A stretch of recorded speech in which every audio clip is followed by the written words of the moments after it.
Good morning, everybody, and welcome to the Gardener's Corner. Glad you could join us today. My name is Kim Woods. I am the livestock agent for Person and Granville County Cooperative Extension.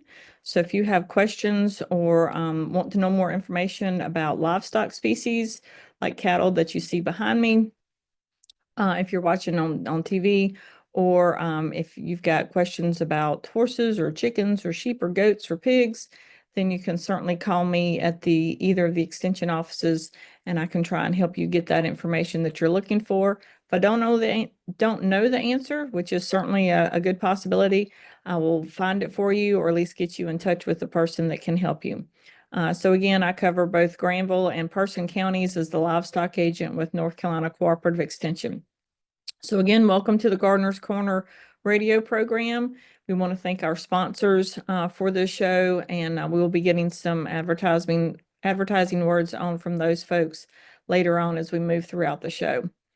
So we have had a couple of days. There were a little bit cooler temperatures, a little bit less humidity, so that was certainly nice to have that little change of pace this week for a couple of days. And think we're going to be heading back into some higher temps and higher humidity, but it has been nice to have a little bit of break from the really oppressive weather we've been experiencing. We are in summertime, and so a lot of you that are listening out there, you may have been working on getting some hay up. Been a little bit of a difficult year to get some hay put up properly. Just been tough with all the rain or the forecasted rain, and I'm trying not to complain because usually we can't buy a drop of rain in the summertime, but it has made it a little bit difficult this year to get some of the hay down and dried and stored in the barn without some issues. So just a reminder that getting the hay down to the right moisture is important so that we don't put up hay that's potentially too wet. We want it ideally less than about 18% if we're talking about square bales, 15% if we're talking about round bales.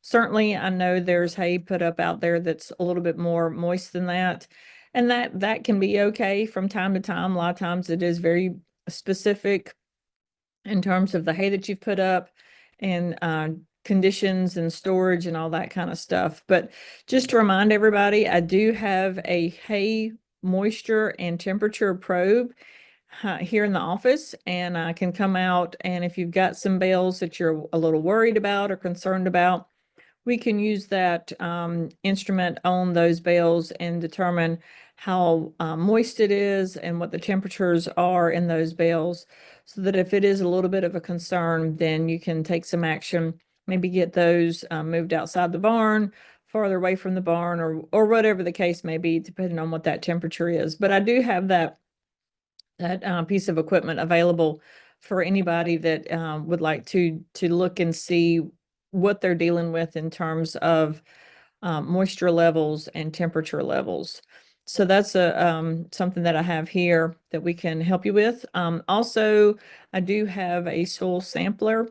So, when we're trying to feed our livestock, whether it's cattle, horses, sheep, goats, whatever, knowing what we have in that hay is very important to being able to determine whether or not we're providing those animals with all the nutrition that they need.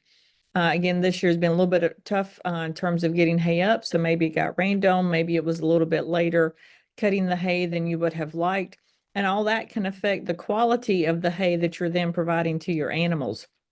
So you may need to check that hay through sampling and forage analysis with the Department of Ag laboratory to determine how much energy is in that hay, how much protein's in that hay, so that you can then determine maybe you can feed some lower quality hay to some animals that don't have as high nutrient requirements, and you can save your better hay for the animals that do have higher nutrient requirements, like those animals that are growing. Young animals that are growing have higher needs.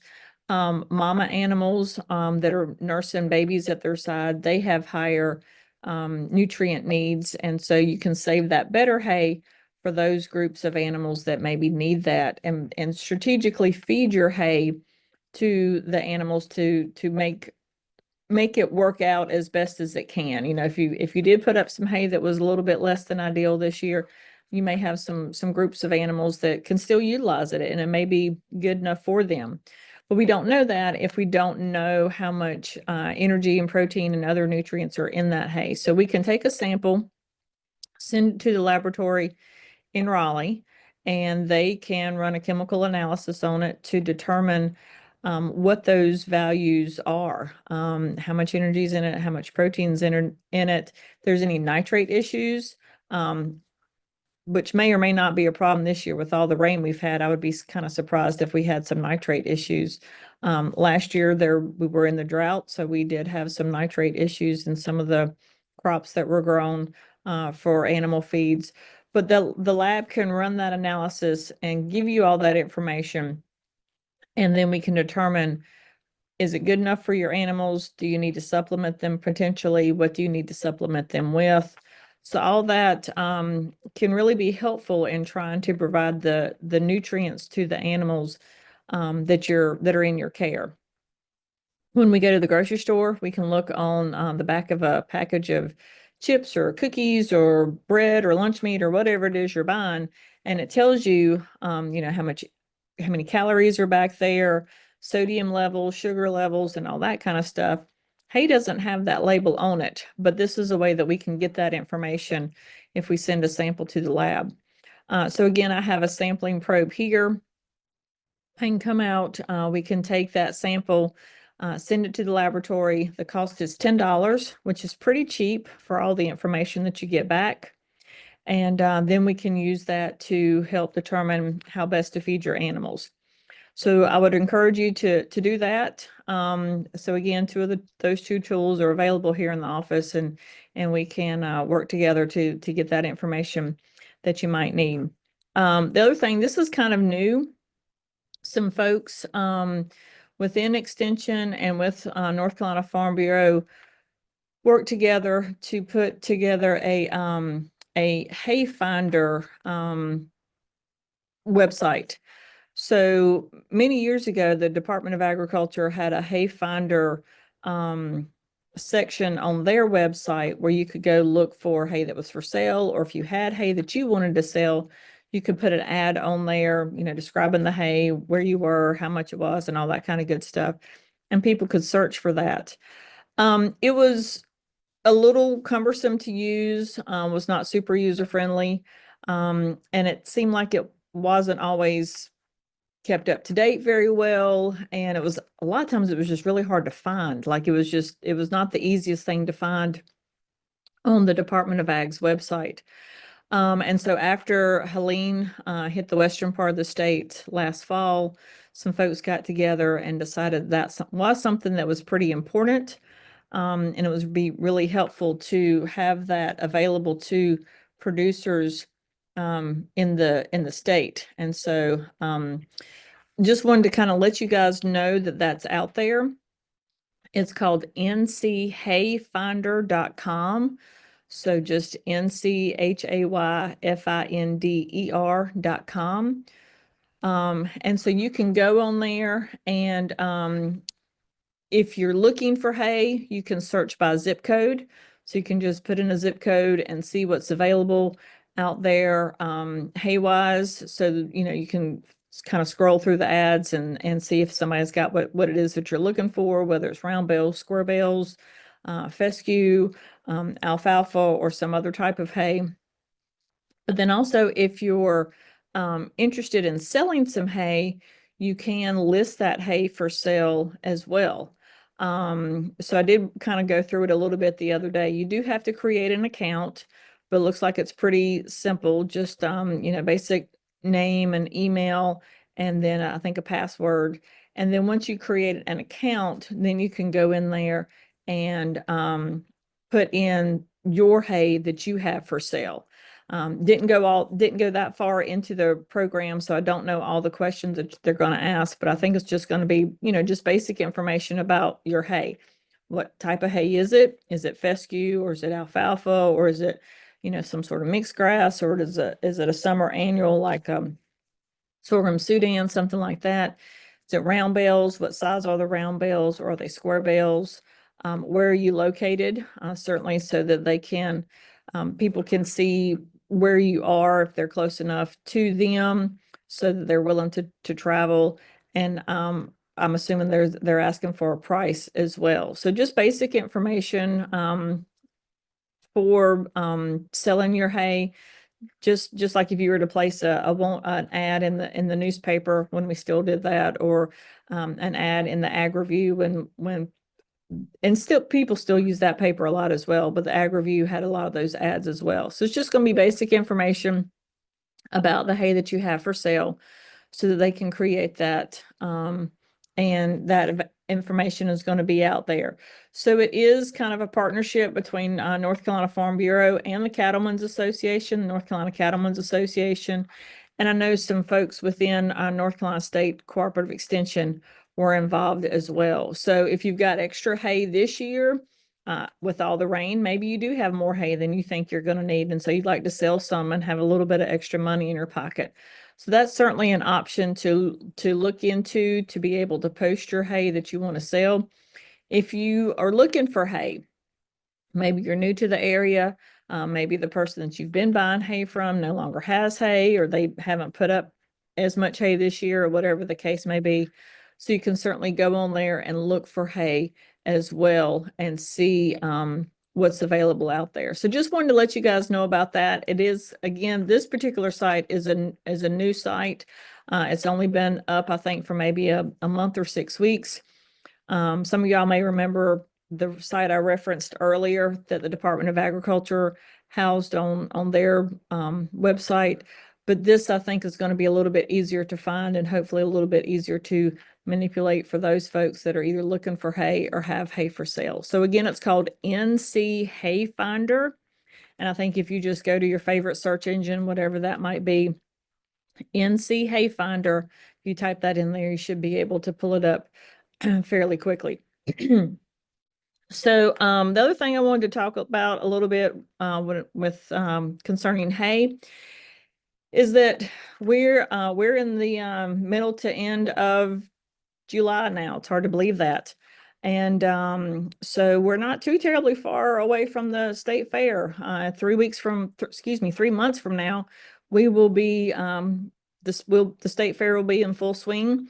And some of y'all may or may not know that there is a hay show or forage show at the state fair. So just like people take cattle to compete against other cows from the state and surrounding states and other animals, and then we have paintings that are judged, all the cakes and the baked goods that are in some of those long public education halls, the pickles and other artwork, which I'm terrible at, but the other artwork that may be in there, cross stitching, quiltings and stuff like that. There's all those competition areas down there at the state fair. We also have a hay contest at the state fair.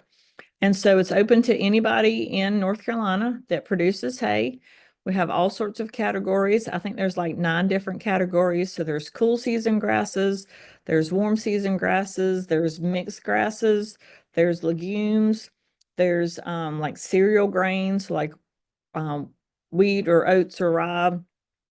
There are some mixed categories as well. So there's all sorts of categories that are available to enter in at the hay show at the state fair. So all those folks out there in Person County and Granville County that produce hay, I would encourage you to think about entering the contest. The only cost is the $10 to have the hay sample analyzed. And after the fair, you will get that information. So then you will have that information about the protein levels and the energy levels that hay has in it that you can use to either feed your own animals, or if you're selling your hay, then you can use that to talk to your customers about the value that your hay has. You have to submit that sample to the Department of Agriculture laboratory for them to analyze. That has to be received in their lab by September 15th. You have to go online and enter your hay into the state fair entry portal online. Pretty simple, not very hard to do. And then you will need to bring a sample, like a 6-inch block of hay to the state fairgrounds prior to the opening of the state fair for it to be visually judged. And so some things that are looked at with that are color is part of it. How leafy is it, or is it just a whole bunch of stems and all the leaf has fallen off of the forage? Does it smell good? Is it soft? Does it have weeds in it? Does it have mold in it? So those are some things that are actually judged at the fair by the judges, and that comprises about 40% of the total score. The energy value from the laboratory analysis is going to be about 40%. And then the protein value from the chemical analysis is going to make up the other 20%. There are deductions if there's nitrates that comes back from the forage sample. But anyhow, it's pretty cool. We do usually have somewhere around 25 to 30 samples that usually come in to be analyzed and judged. They're displayed in the Jim Graham building. So that's the building that beef cattle and dairy cattle are housed and shown at over the course of the state fair. And it's set up where it's the way people traffic moves through the Jim Graham building. They kind of have to come by the hay show. So it does get a lot of traffic. So I would encourage you, if you produce hay, to consider entering that in the state fair contest this year. If you have questions about that, you can certainly reach out to me. I'll be more than happy to help you with that. Again, it's a pretty simple process. Laboratory analysis is due by September 15th, or the sample to the lab is due by September 15th. The entry to the state fair is due by September 15th, and then you've got to get a 6-inch block of hay itself down to the fairgrounds by about that Monday or Tuesday prior to the state fair opening on that Thursday. I think the state fair starts the 16th or 17th of this year, but I can't remember for sure. So anyhow, if you have questions, please feel free to reach out to me about that. Again, the phone numbers for our extension offices: Person County is 336-599-1195, and Granville County is 919-603-1350. So again, Person 336-599-1195, and Granville is 919-603-1350. And if you want to find us on the World Wide Web, then our addresses are person.ces.ncsu.edu, and then Granville would be granville.ces.ncsu.edu. So if you have questions, reach out to us. Again, we can try and find the answers for you if we don't know them off the top of our heads, and we'll be more than happy to help you out. So just wanted to give you those pieces of information about hay, because it is the time to make hay. You can get that stored up for winter feeding. So think about the hay finder if you're wanting to sell or look for hay. The hay contest is coming up at the state fair, so I would encourage you to think about entering a sample of hay for that. And then I do have the hay sampling probe and the hay moisture and temperature probe if anybody would like to utilize those pieces of equipment. Okay, so again, we're doing the the Gardener's Corner radio show today. Sorry about that. The Gardener Corners radio show, and we're going to take a quick break and get a word in for our sponsors today. And we'll be back after the break.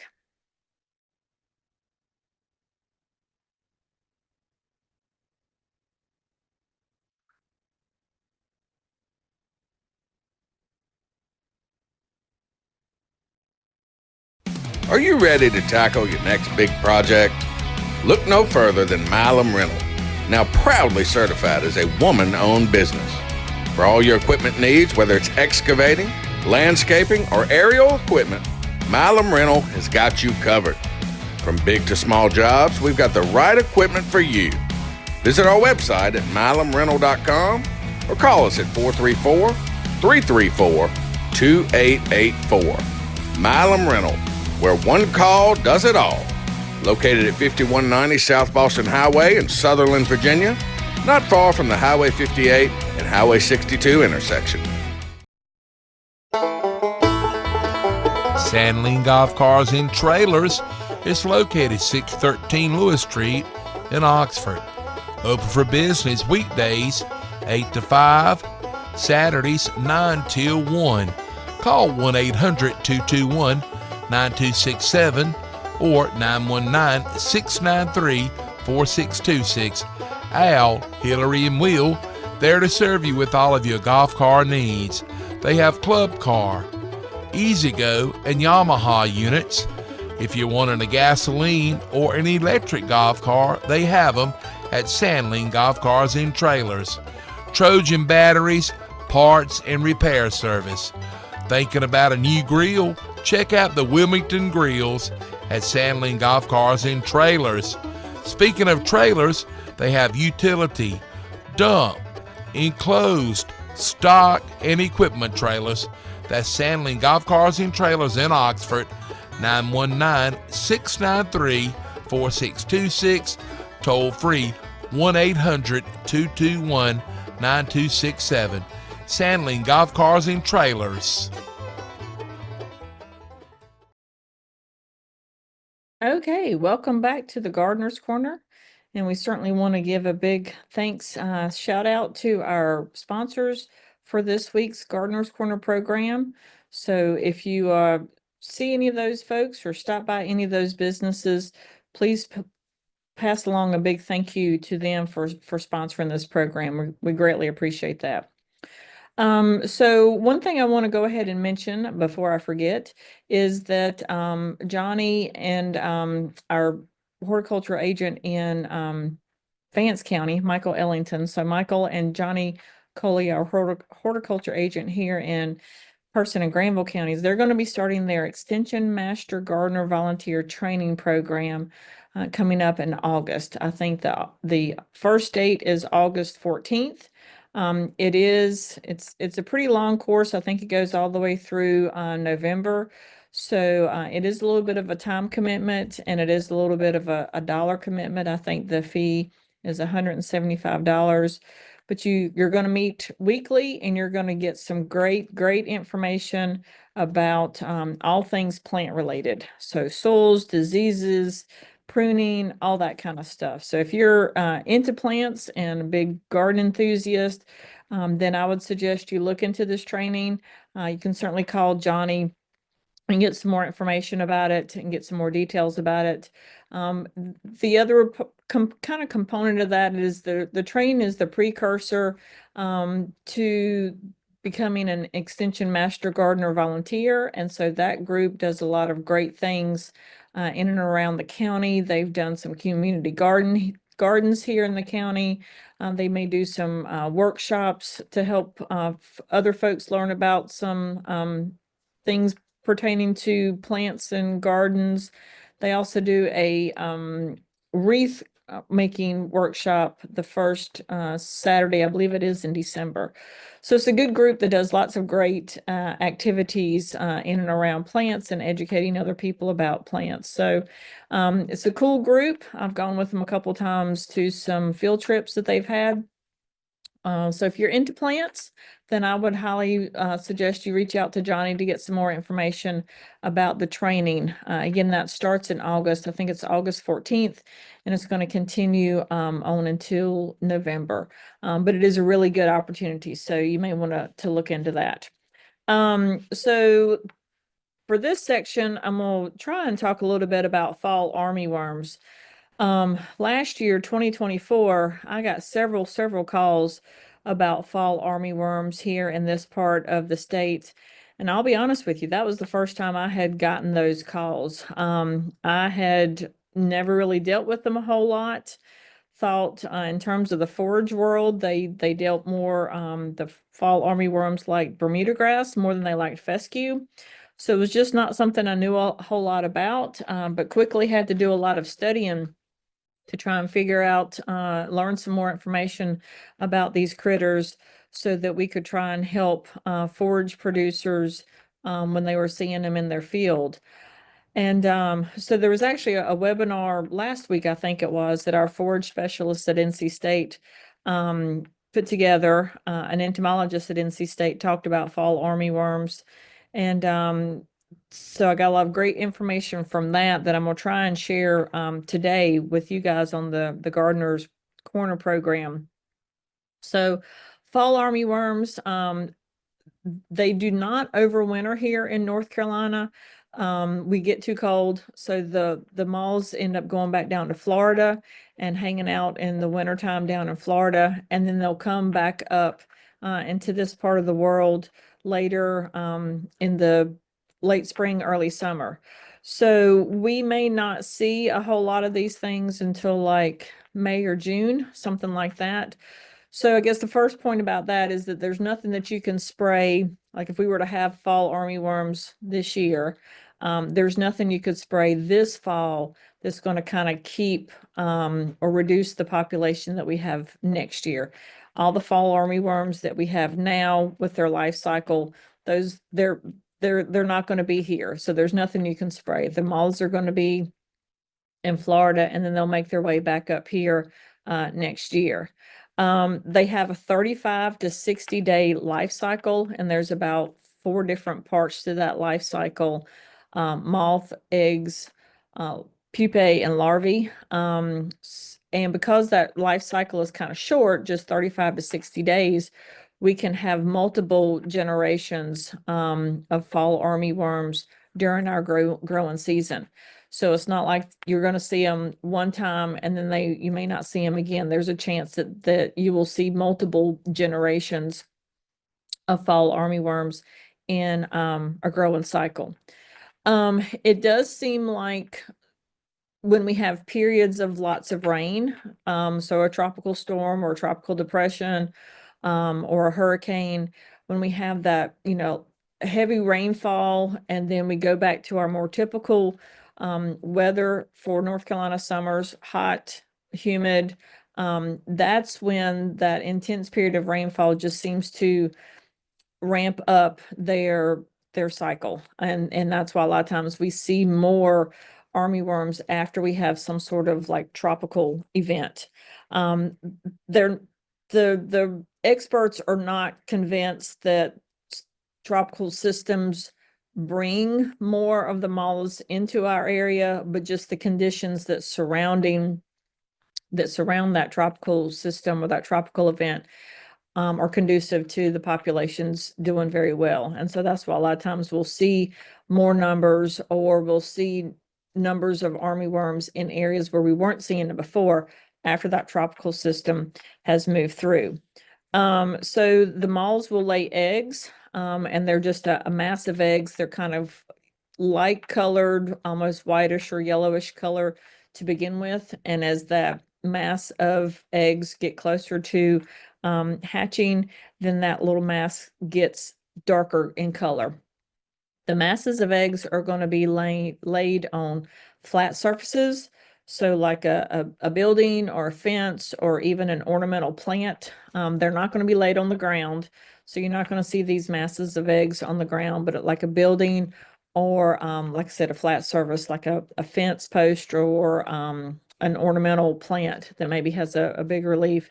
That's where you're going to see those egg masses at.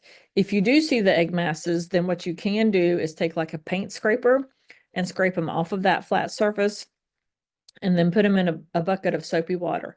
Don't just take the egg mass and fling them in the back 40 or the woods behind the house or across your neighbor's yard or whatever, because they're still going to most likely be able to hatch, and we're still going to have the armyworms. So if you put them in the bucket of soapy water, that should kill them.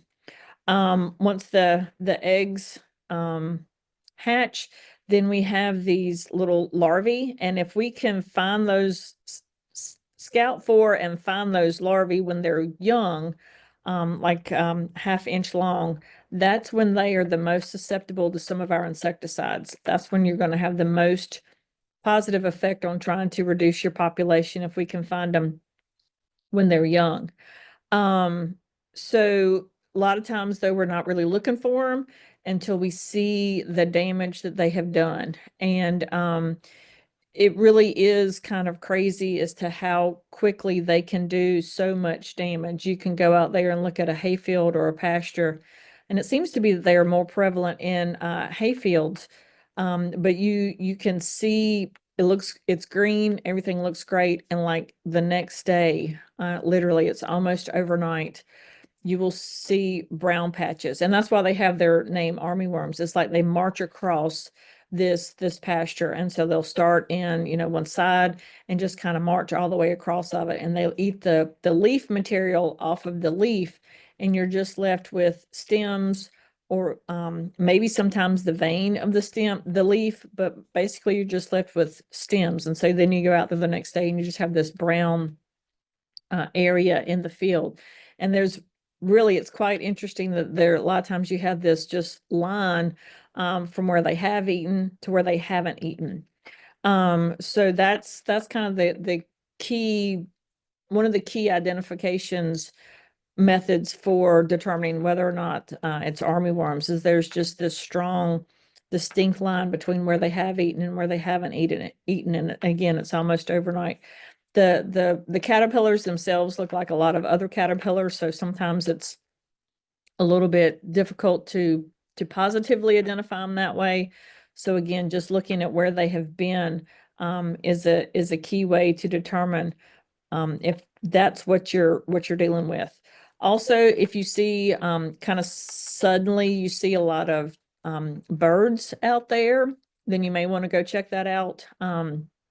Birds will eat the larvae, so chickens will too. So if you have chickens in your yard, you may see them out there. But if you've got a hayfield and all of a sudden you're seeing a whole bunch of birds out there pecking at the ground and eating stuff, you may want to go check it out because it could be that you've got some armyworms out there and they're eating those.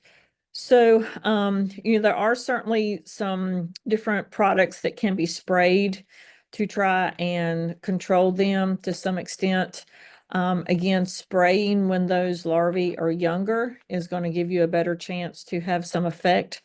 Once those larvae get long, like if they're over about 1.5 inches long, you may kill some, but you're probably not going to kill a lot of them. And so if we can get them to, ideally it's best if we can kill them when they're like 1/2 inch or less. That's when you're going to have the most effect. So it's really important to scout for them, to go out there and look for them. If you start to see some brown patches, go out there and check it out and see what's going on so that you can determine whether or not it is armyworms that you're dealing with. I'm not going to try and go into any of the products now because that gets pretty technical and can be a little complicated and everything, lots of different options and what you're trying to do and whatnot. But, you can certainly give us a call here at the extension office and we can talk through your options. We can come out and take a look. But I would, because we had the tropical storm a couple of weeks ago, we are having our typical hot, humid weather. So we're probably setting ourselves up to potentially having armyworms again this year. It's interesting, the entomologist said that they just don't really quite understand all the environmental factors that go into years where we have lots of armyworms and years where we don't have as many.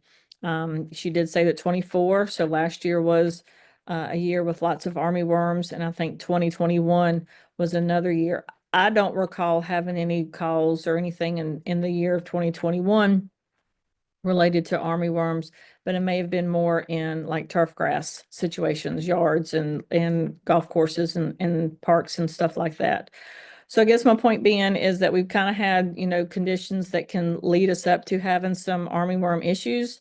So I would suggest going out and scouting for them, especially if you're seeing some brown patches in your hayfield. And then also if you're seeing a whole bunch of birds that are lighting down into the field and you're not used to seeing those, that's kind of something new and different, then I would go out there and check it out.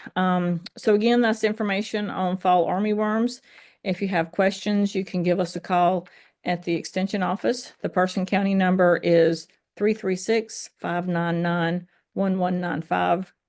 And the Granville County number is 919-603-1350.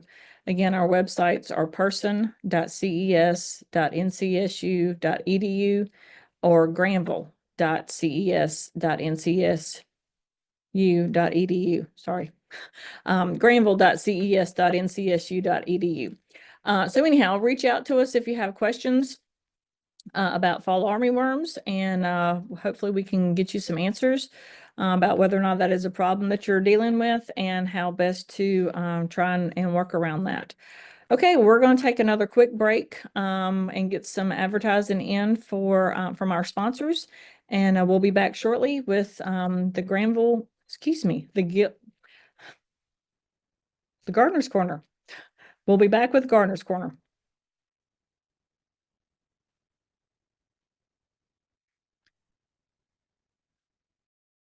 This month, two things are important to a lot of us here in Person County. Number one is getting those delicious vegetables and pickles put up for winter weather, whether you grew them or bought them at one of the farmers markets. T.G. Brooks Supply Company has all canning jars in half pints, quarts, half gallons, and they have the pressure cookers and bath canners, strainers, funnels, and all your canning supplies. They have stone jars for pickling, too. The second thing is to keep everything green, and T.G. Brooks Supply Company can handle all kinds of watering needs. First of all, they have sprinklers, water hose, sprayers, and water hose parts. They have irrigating equipment. They also have piping for irrigating. T.G. Brooks Supply Company has heritage animal feeds and dog fences, and most of all, Pride dog food by the bag. They have 20% deer pellets and food plots and food plot mixes and salt blocks. They offer so many kinds of mulch in bulk or bagged. You can get your mulch by the large scoop. They have delivery services available. Bring your truck, trailer, and they'll load it up for you. When it comes to yard tools to do the work, they have your hose, diggers, choppers, and everything you need to beautify. Also remember the new Maybell's Boutique just across the street for children's clothing, shoes, all kinds of wear for summer. Maybell's is open Wednesdays and Saturdays, 10 a.m. to 3 p.m. Check them out on Facebook. T.G. Brooks Supply Company, proudly serving the farmer, homeowner, and the landscaper in the area since 1936. People have relied on 411 Helena Maria Road in Timberlake. Phone number 336-364-3016. Do you have those annoying potholes in your driveway? Need some driveway regrading? Or maybe you just need some new gravel? Give JT Allison a call. Jody has been in business for over 25 years, specializing in driveway grading and hauling gravel. He also does all types of small tractor work and some backhoe and bush hogging work. Jody strives to do a top-notch job and to make sure that you, the customer, is always happy. Whether it's a small job or a big job, we have multiple truck sizes to accommodate your needs. Here at JT Allison, we appreciate your business. Check us out on Facebook at JT Allison LLC or give us a call at 336-583-6250. Jody and Kim Allison. We are rocking the county one load at a time. Okay, welcome back to the Gardener's Corner for our final section here. And another event I wanted to let you guys know about is an opportunity for the kids out there that maybe have some chickens already in their backyard. So we have the Excellent Egg Contest, and this is for youth in the state. And you are going to take eggs from the chickens that you may already have in your backyard, and you're going to submit those eggs to be judged. And really that's kind of the extent of the contest. So it really is an egg contest. So we're looking at the eggs and judging the eggs on quality and everything. And so again, this is open for 4-H members that already have a flock of chickens that are currently laying eggs. Just have to be enrolled in 4-H online. We can help you get that taken care of pretty quick like. The deadline for registration for the contest, for the Excellent Egg Contest, is August 1st. So you have a little over a week, I think, to register if you're interested.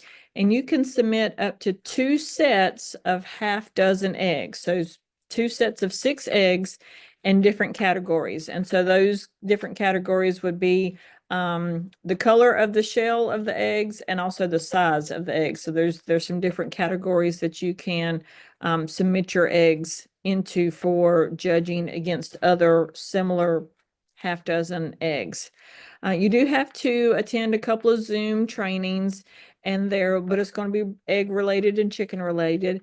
And then there's going to be some supplemental project components that are usually pretty fun and educational as well. So again, if you have more questions, you can give us a call here at the Person County Extension Office and either talk to myself or Haley, our 4-H agent. Again, that number is 336-599-1195. Registration deadline again is August 1st, so you still have a few more days to get that registered. And then the eggs have to be submitted here to us. So those half dozen eggs have to be sent here to us at our office, and we'll get them down to Raleigh by September 17th. And again, we can talk to you about all those dates and everything if you're interested. But if you've already got chickens in your backyard and you are a youth, then you can participate in this program, the Excellent Egg Contest. So just give us a call here at the Extension Office if you want to learn more information about that. Okay, so keeping with fall armyworms and other insects that we have to kind of worry about, I'm going to now talk a little bit about fire ants. We've had those for a while, unfortunately. We thought at some point that we might be a little too cool up here to have a lot of fire ant issues, but I think we figured out that either we've gotten hotter or they've gotten used to they've gotten used to our weather. So we do have fire ants here. In fact, the southern half of Person County is technically in the quarantine area.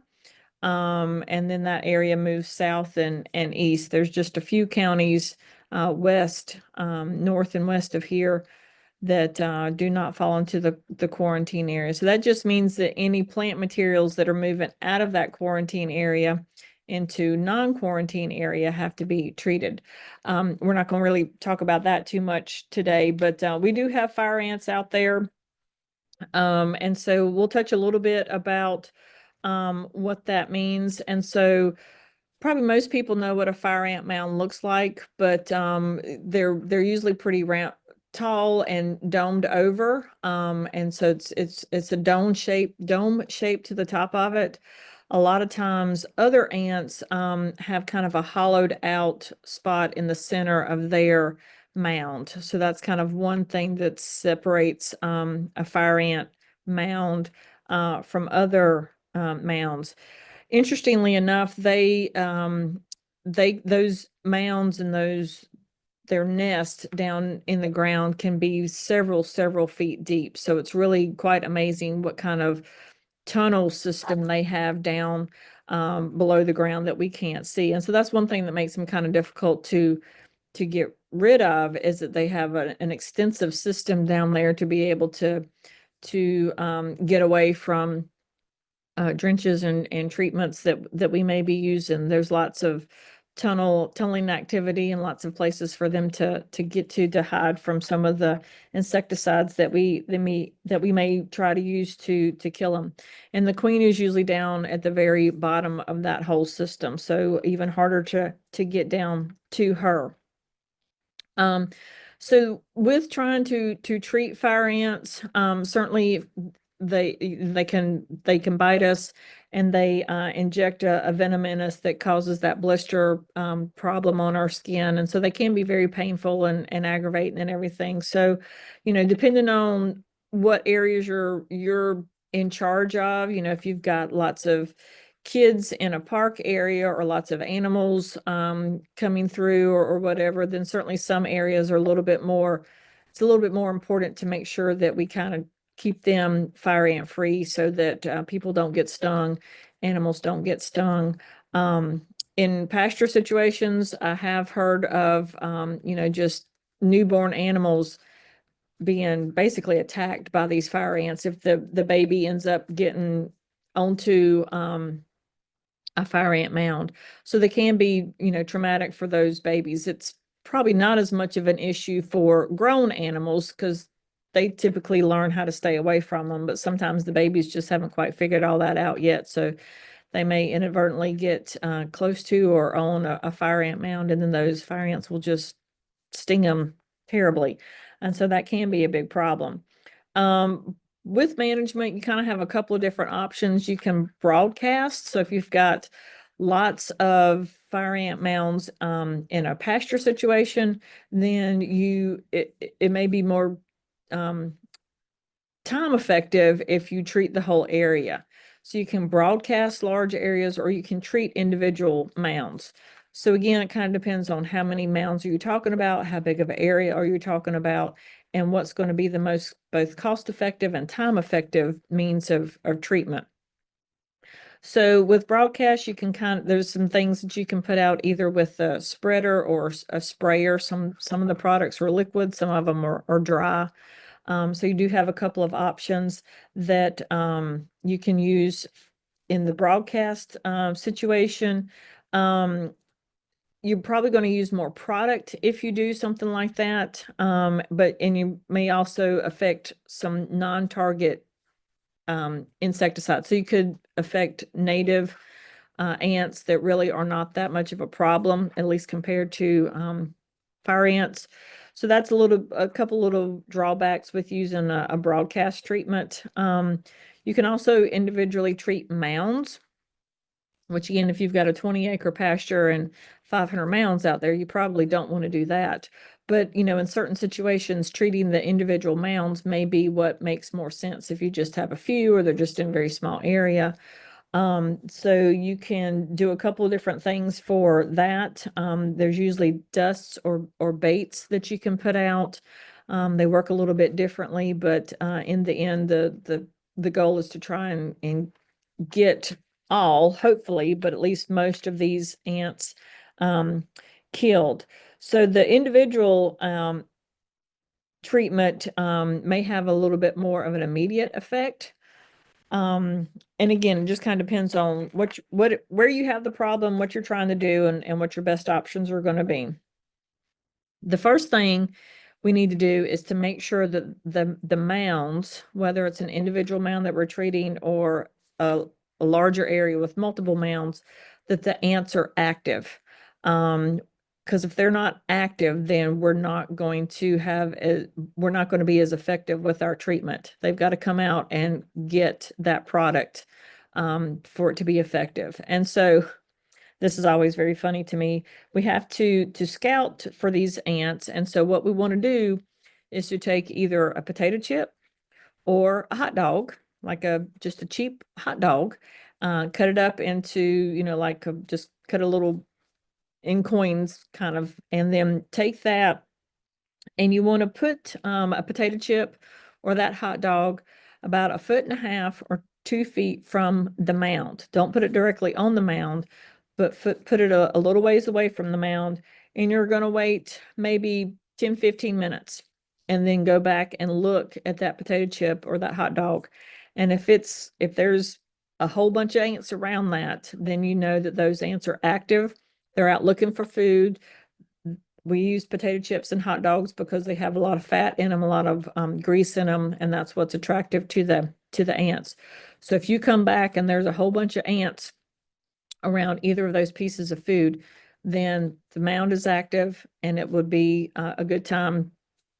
It's active, and it'd be a good time to try and use some sort of insecticide.